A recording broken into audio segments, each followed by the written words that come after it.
ఆంధ్రప్రదేశ్ మంత్రివర్గం కీలకమైన నిర్ణయాలను తీసుకుంది. ముగ్గురు పిల్లలున్న వ్యక్తులు స్థానిక సంస్థలు, సహకార సంఘాల ఎన్నికల్లో పోటీ చేసేందుకు గ్రీన్ సిగ్నల్ ఇవ్వాలని నిర్ణయించింది. ముగ్గురు పిల్లలుంటే పోటీకి అనర్హత అనే నిబంధనను తొలగించేందుకు కేబినెట్ ఆమోద ముద్ర వేసింది. బిల్లుకు మంత్రివర్గం పచ్చజెండా ఊపింది. వచ్చే అసెంబ్లీ సమావేశంలో ఇద్దరు పిల్లలే ఉండాలన్న నిబంధనను తొలగిస్తున్నట్లుగా ప్రభుత్వం బిల్లు ప్రవేశపెట్టనుంది. నిబంధనను రద్దు చేస్తామంటూ ఎన్నికల సమయంలో కూటమి హామీ కూడా ఇచ్చింది. ఇక గత ప్రభుత్వంలో ఎక్సైజ్లో జరిగిన అవకతవకలపై కేబినెట్ భేటీలో చర్చ జరిగింది. 2014-19, 2019-24 ప్రభుత్వాల్లో ఎక్సైజ్ పాలసీలపై చర్చించారు. గత ప్రభుత్వం దోపిడీకే ఎక్సైజ్ పాలసీ రూపొందించిందని కేబినెట్ అభిప్రాయపడింది. దీంతో ప్రస్తుత ఎక్సైజ్ పాలసీని తొలగించి కొత్త ఎక్సైజ్ పాలసీ రూపొందించేందుకు మంత్రివర్గం గ్రీన్ సిగ్నల్ ఇచ్చింది. మరోవైపు ఎక్సైజ్ ప్రొక్యూర్మెంట్ పాలసీలో కూడా మార్పులు తీసుకురావాలని కేబినెట్ సూచన చేసింది.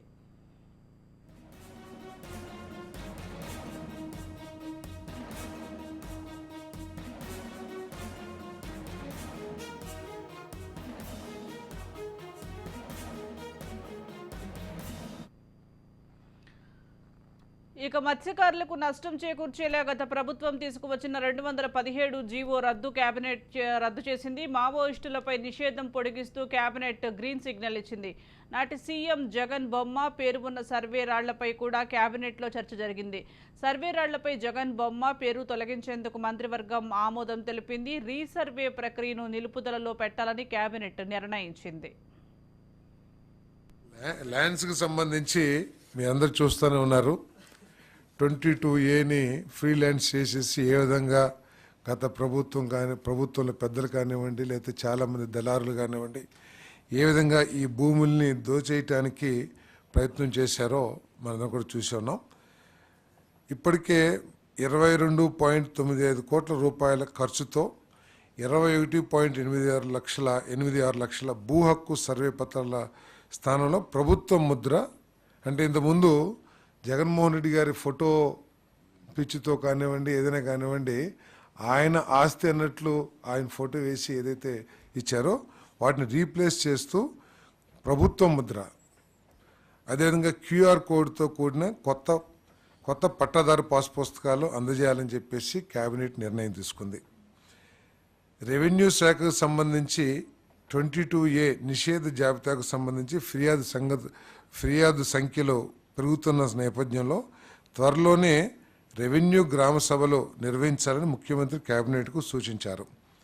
రాబోయే 3 నెలల కాలంలో గ్రామ సభలు అయ్యేంత వరకు, ఎందుకంటే రెవెన్యూ రికార్డ్స్లో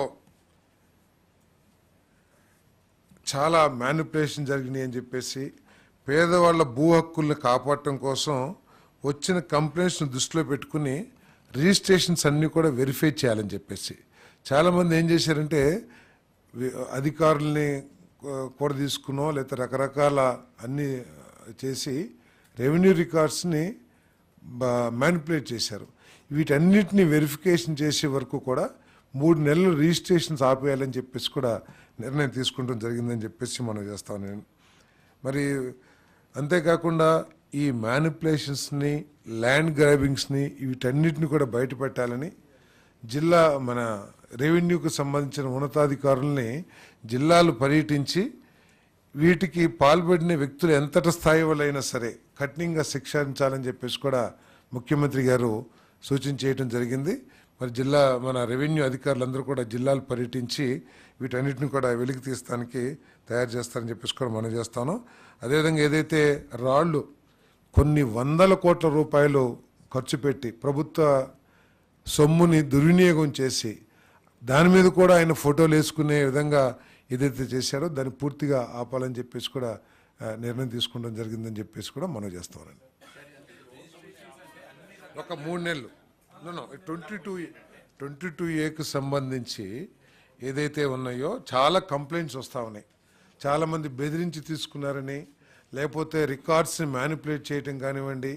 సో ఇప్పుడు దాకా 22Aలో ఉన్నాయి కాబట్టి చాలామంది దానికి సంబంధించిన పూర్తి సమాచారం పేదవాడి దగ్గర లేకపోవటం మూలంగా దాన్ని ఎక్స్ప్లాయిట్ చేసి ఏదైతే కంప్లైంట్స్ వచ్చినాయో ఆ కంప్లైంట్స్ని పూర్తిగా పరిశీలించి ఒక 3 monthsలో ఈ కరెక్షన్స్ అన్ని చేసి అప్పుడు దాకా రిజిస్ట్రేషన్స్ ఆపమని చెప్పేసి నేను తీసుకున్నాను. ల్యాండ్స్కి సంబంధించి మీ అందరు